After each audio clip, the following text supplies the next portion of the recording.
Hello, my name is Jeff Gimble. I'm the Senior Security Analyst here at North Dakota State University.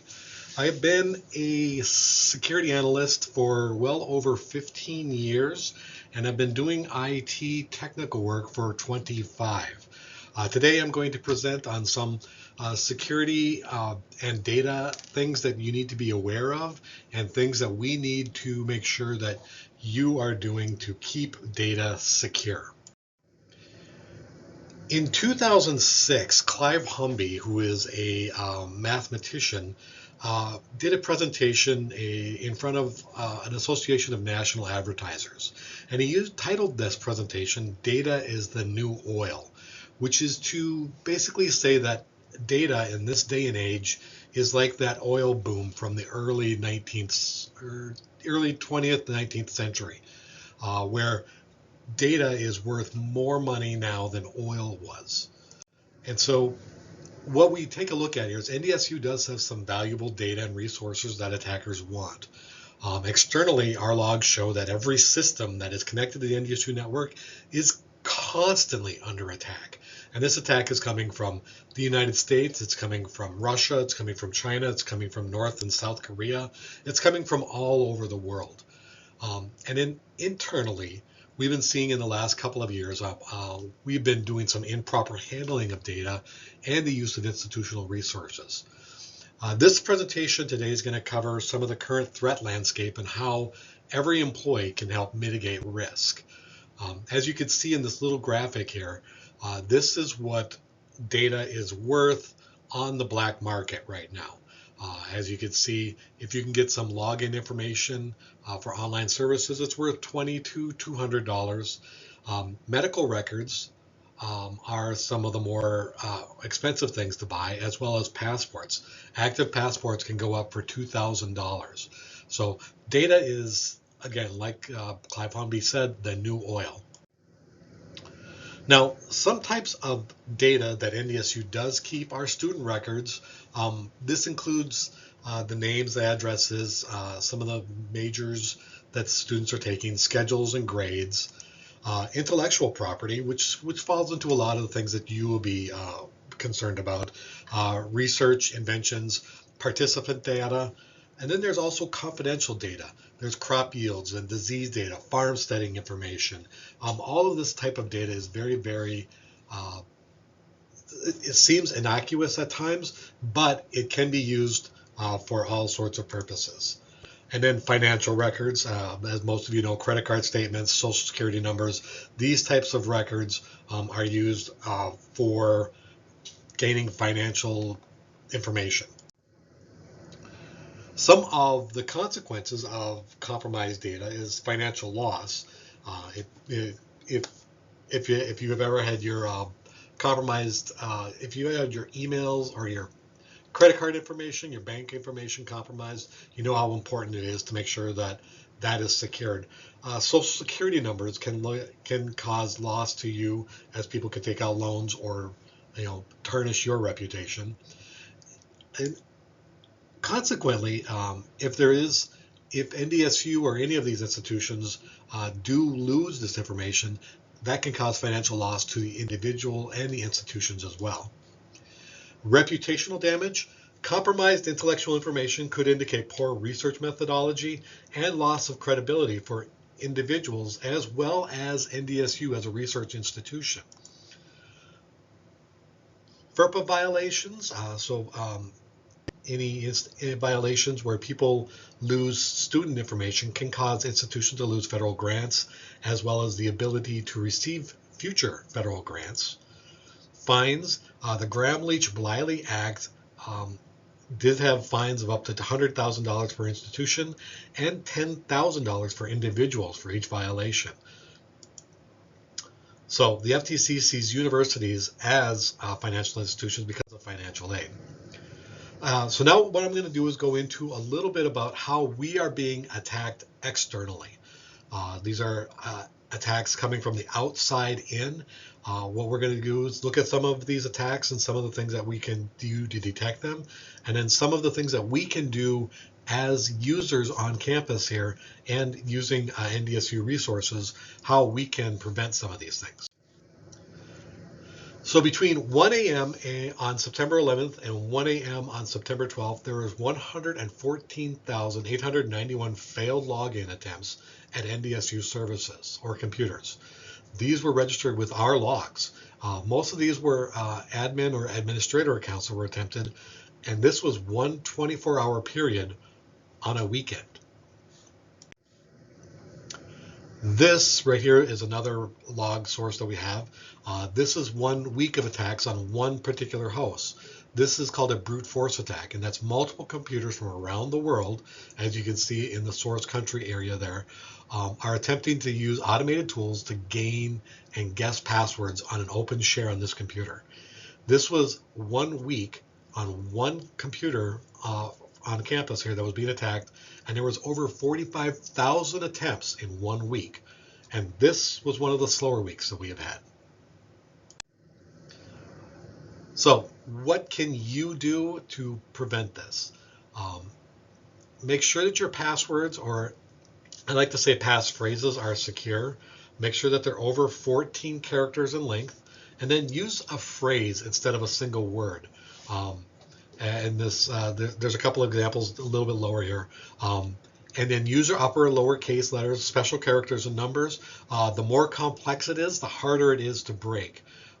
For example, these two examples down here that I have, if you use 4 different words that mean nothing together, and then throw in some letters and numbers and uppercase and lowercase and special characters, it makes a very long password that is very hard to guess. The problem with this one is it does use dictionary words.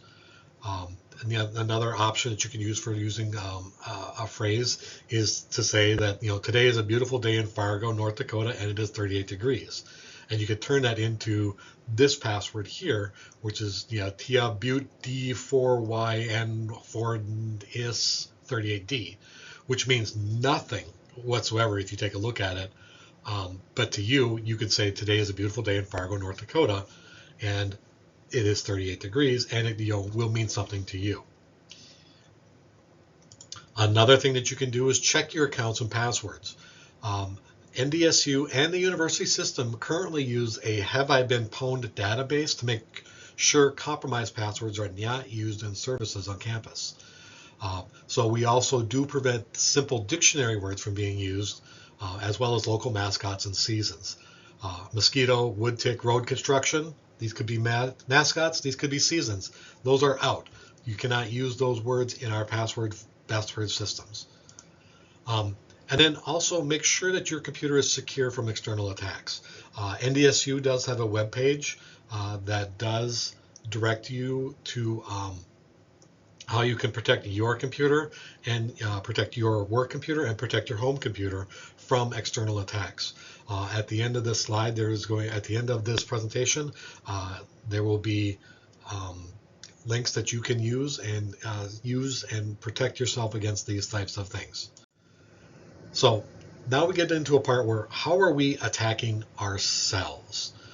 And we unfortunately do have several instances where we are attacking ourselves, where we are sharing data that we shouldn't be sharing out there.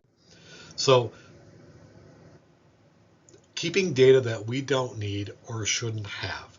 There's a security principle called need to know that states that if you don't have a need for social security numbers or bank information or student information or any type of intellectual property, don't keep it. And if you do need this data, make sure that you do keeping it in accordance with record retention possibilities. Now, another thing that we do is we do keep data in insecure and unvetted locations. And this is including free or unvetted applications or solutions. And how many of you remember going back and rushing to the door of your classroom to see what your grade was on the last exam? I remember many times in my college days where I would run to the classroom where I was taking classes, and on the outside of that door was a listing of the students' names and what grade they had on their test. This would not fly these days. We are seeing some professionals, some professors that are sharing data on Facebook or using free or unvetted applications. This data could be released into the wild, and it should be not done. So if you are keeping data, make sure that you do keep it in a very secure and vetted location or solution. Using your computer with an administrator account. When you run your computer as an administrator, anything, any application, any piece of JavaScript, any piece of programming code also runs as administrator. So what that means is a piece of code that's sitting on a web page, if you are running your computer as an administrator, when that code runs, it also runs an administrator and it can have full access to every part of your computer.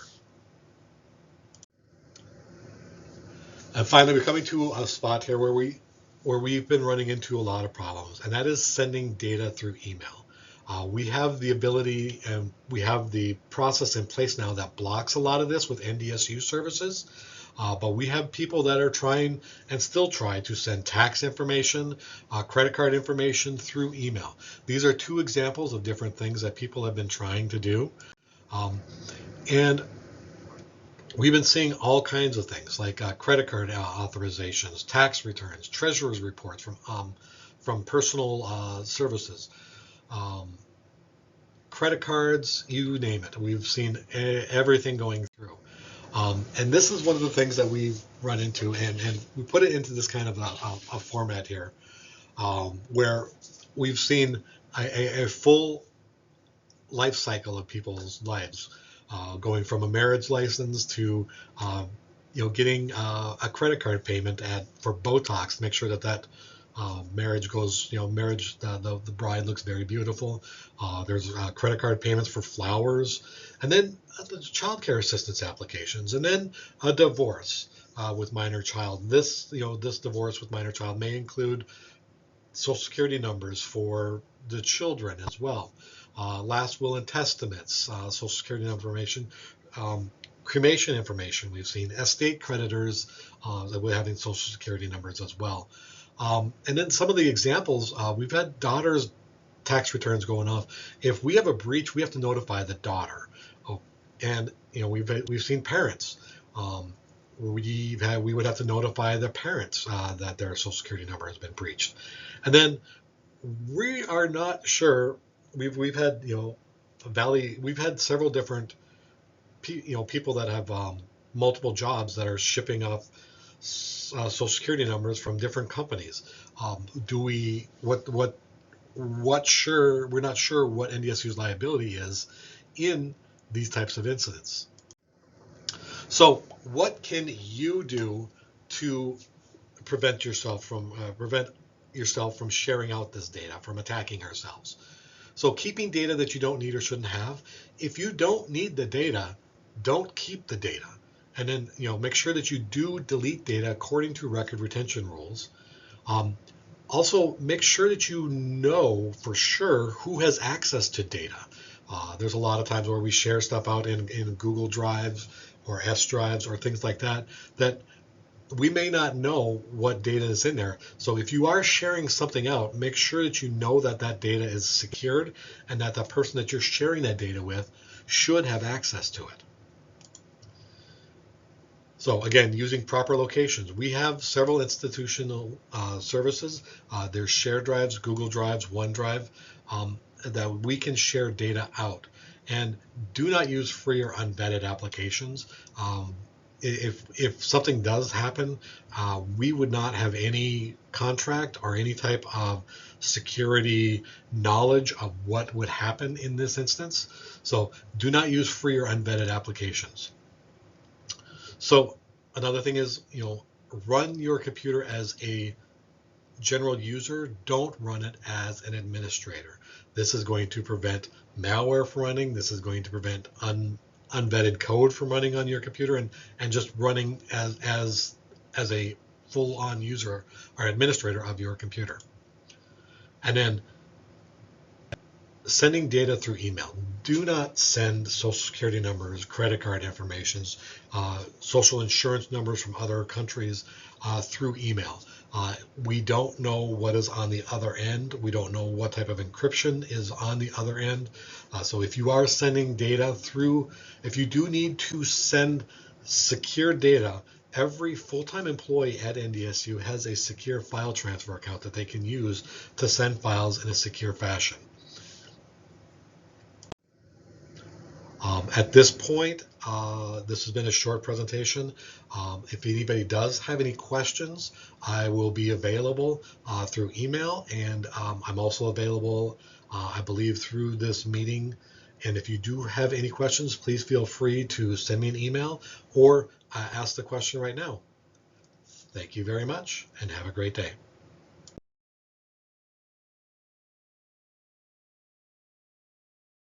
On the NDSU website, we have a spot where it says protect yourself and others. A lot of this information will be in there as well. And then there's a lot of other data that is about phishing, how to prevent phishing, how to set up your computer in a safe way, how to update your computer. We've got resources out there, and this is available for anybody on the internet to go and see. So if you are concerned about any of the security or data security, you can go on to this NDSU webpage and just search for ndsu.edu space protect yourself and others. And this page will come up. We'll give you all of that info. I'll give you lots of information on how to secure your computer, how to secure your account, how to secure services, change, a lot of it is NDSU specific, but a lot of it is also very generic and available for the public.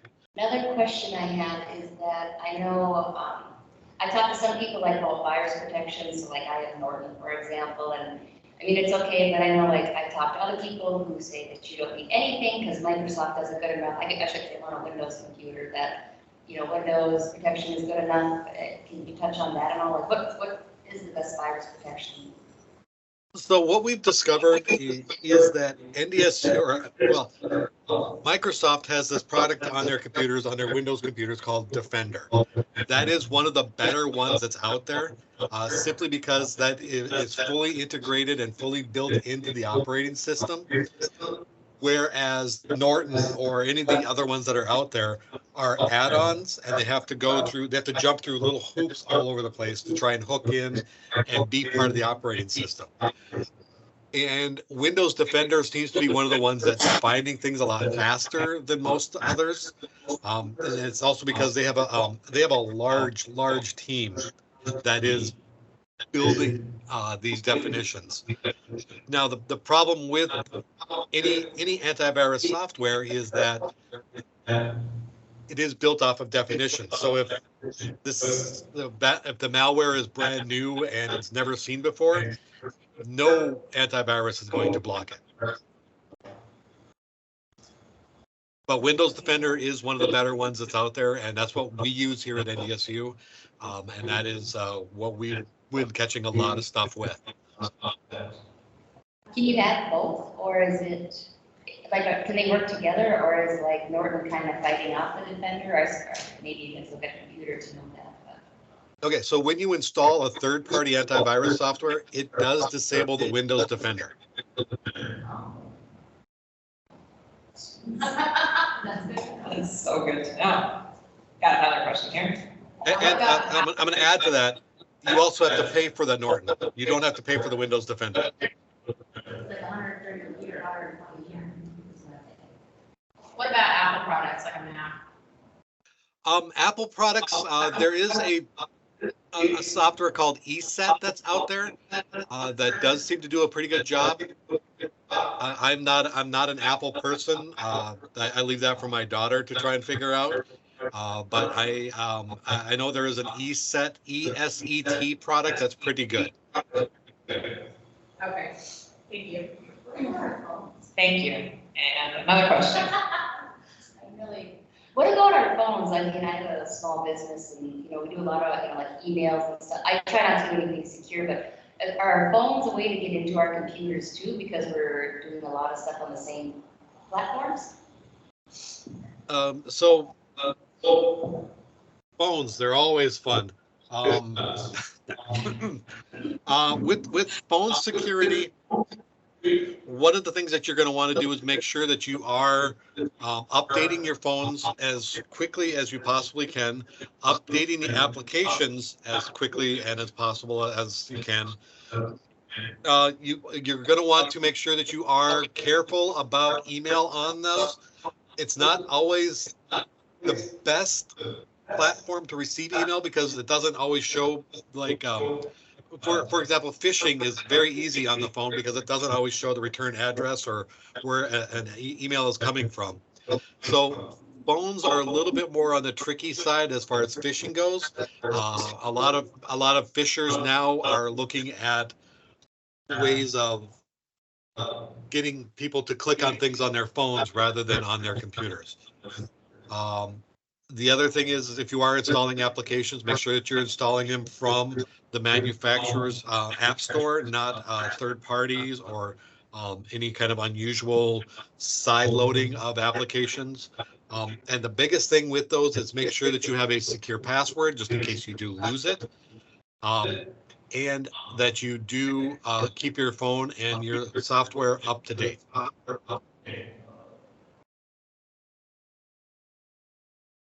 Lots of great information here. Thank you. Any other questions? Oh, we have one more popular guy.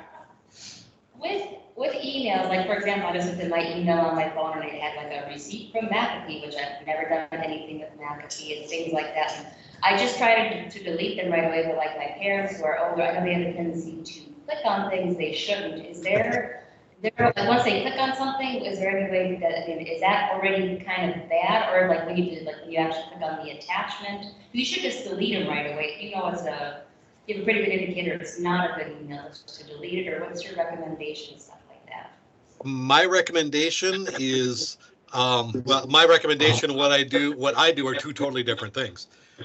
My recommendation would be that you would delete those. What I do is I jump onto a Linux computer.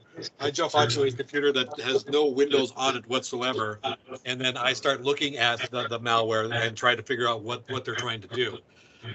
But that's because I'm in the security realm and I've got a secure way of doing that. But my recommendation would be to delete those. It used to be that just opening up an email would cause a lot of problems, and I've gotten into arguments with people about that. Microsoft has changed a lot of the ways that they do stuff now, so it prevents a lot of stuff from happening. But at the same time, you know, if it's something new that's out there that hasn't been seen before, that's entirely possible. So my recommendation would be to delete emails that you know are bad or look weird. Delete those and don't interact with people. Don't hit the unsubscribe because that's telling the fishers that there's somebody there. Now, if you're feeling brave, you can start messing with the fishers, which I've done several times. I wouldn't recommend it, but if you're feeling brave and want to start, ruining somebody's day, you can start messing with them. But be prepared for actions against you if that were the case. But yeah, delete messages that you see are bad. As far as what I've been telling my parents to use is a Google Chromebook, and they can click to their heart's content and no malware is going to be installed on their computer, which is a good thing. And then I don't have to fix it. But so go with if you have a click happy parent or somebody that is not very computer savvy, go with something that is not mainstream like a Google Chromebook. They're cheap. They're pretty much disposable, unfortunately, and they are very hard to get malware on. Is there a way to have... Last question. So like when you say with Norton and like Windows Defender, can they run together, or like if I go in there, can I reactivate the Defender, or do I have to take my Norton off to get Windows Defender to work? So what will happen So again, they will not work together. If you install a third-party antivirus software, Windows Defender will become disabled. They will not run together, and if you did have them running together, your computer would be much slower because you would have one device or one application scanning, and then another application scanning at the same time when you're trying to run something. So it would slow your computer down dramatically. When you do uninstall that third-party software, Windows Defender will ask you, do you want to reactivate? And you're going to want to do that at that point. It will also, if you don't reactivate Windows Defender, it will constantly nag you to do so.